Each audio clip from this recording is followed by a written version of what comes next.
I'm getting ready to start my 22nd year with American Airlines. I started flying in 1985.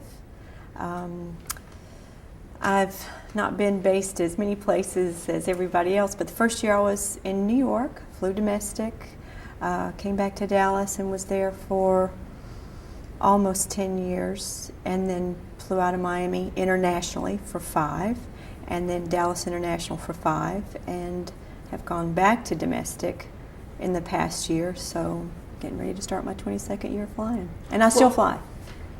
You know, in those flights, were you exposed to secondhand smoke? And can you describe what that was like? Yes. The amazing thing to me is that you've heard from Lonnie, you've heard from Bland, and you'll hear from Patty that started flying in the mid-50s, mid-60s. By the time I came along in 1985, smoking was still on the airplanes. With all the work, with all the petitions, with all the complaints, and this isn't healthy and we don't like this, it still hadn't changed. And I did not grow up in a smoking family. I didn't have any smoking friends. So my first real exposure to cigarette smoke in a contained atmosphere was at work. And when I went on my first trip, it's called a work trip. You're a trainee and you have your little badge on that says trainee. And we took off and that no smoking sign went off, and people were sitting on the edge of their seat waiting to light their cigarette. And I thought, oh, this is not good.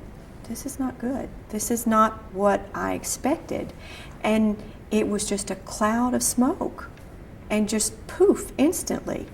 And immediately it became hard to breathe, and I just thought, oh, this is my work environment. This is what I've signed up to do, and I didn't realize it was going to be this way. I was working in a flying ashtray, and I wasn't happy. Did you complain to management about those working conditions?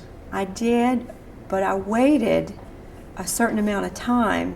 When you are a new hire flight attendant and you're on probation, you cannot say anything out of the ordinary because it's very easy to get fired for crossing your eyes the wrong way. So what I did at first is would talk to my coworkers, and I'd say, you know, this is really awful back here. It's so hard to breathe back here, and is it always this smoky? And I trusted my coworkers, and I felt more comfortable with fellow flight attendants. And I kept hearing over and over, well, there's a flight attendant that's been trying to get smoking off the airplanes, and if you're really serious about this, you need to talk to her. Her name's Patty Young. And one person said, she's been trying to get smoking off the airplanes for 20 years.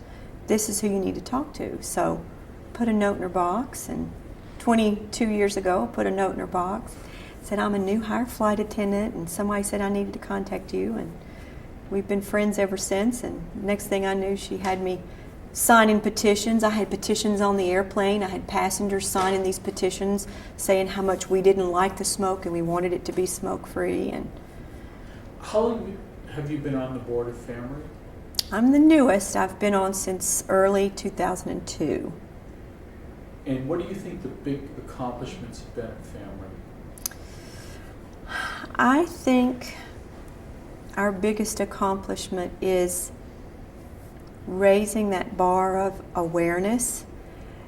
I think in our society, because there are so many smoke-free bans, and there has been the movement that started in the 80s, and in California is smoke-free.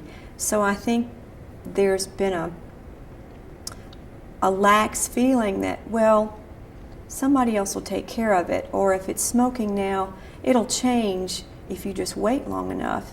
And I think raising that awareness that there's still smoking out there. Secondhand smoke is dangerous, it's harmful, and we need to get rid of it. And we've raised the awareness about smoking around children, and how, as Lonnie said, no voice, no choice, like we did at work. and try to keep that awareness up. And I think that's key, to always consider the ones that don't have a voice and that can't speak up, and to try to make it a safer environment for children, for people working in bars, casinos, and to have a healthier work environment. Anything else you want to say? I would like to say how much respect I have working with these ladies, and how appreciative I am to Patty for saying, this is what you need to do, this is how we go about it, this is the petition you need to get people to sign, this is how you need to get involved. I have so much respect for all of these women. And when Lonnie talked earlier about how we didn't have the research that we needed, the research was tainted because the research was done by the tobacco companies, and all we heard was, secondhand smoke's not bad for you, it's a nuisance. We never heard how toxic it was, how harmful it was. We only heard that it was a nuisance and everything was fine. So what did Lonnie do but goes out, and there was not a survey no one had a survey to come up with and say, how are you affected at work? So she made one up. She did her own survey and had flight attendants fill it out, and so she started her own survey and did her own research. Her notes are meticulous. She's always been a meticulous note taker. Bland on her flights would fly as purser, and she was very instrumental in getting no smoking rooms for her crew, because there weren't any no smoking rooms in the places that she was flying to in Asia, and this was before people were aware of it, and she would insist on getting no smoking areas for her crew members before it was ever done.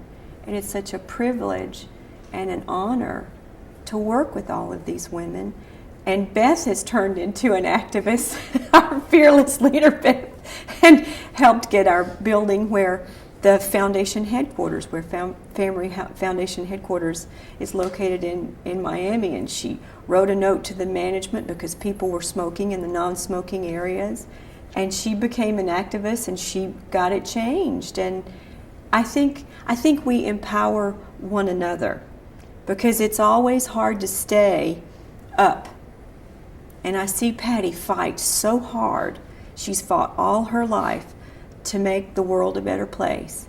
And I see her getting tired or coming back if there's been a defeat somewhere, whether it's a local ordinance. It took forever to get Dallas-Fort Worth smoke-free.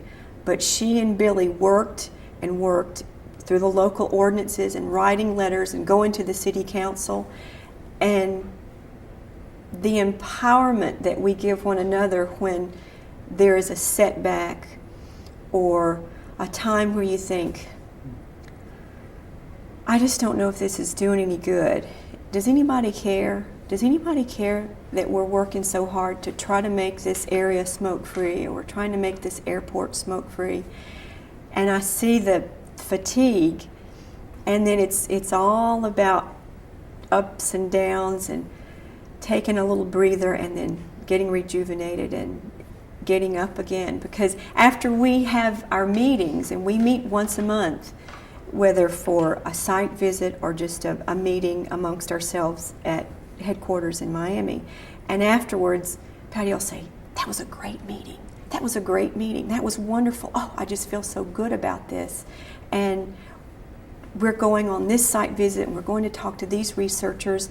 And where there may have been a lull or even a period where we think, why do we even do this? It's easy to get charged up again and to say, well, okay, we're ready to go back out there and go at it again. And I just appreciate working with them. It's wonderful, it's empowering, it's moving, it's emotional, it makes you angry at times. but it's all Can worth we it. make secondhand smoke history in a lifetime? I Just hope a yes so. or no. I hope so. I think so. Just a yes or no. Yes. Can we make smoking history in our lifetime? Yes. Secondhand smoke. Yes. Thank you.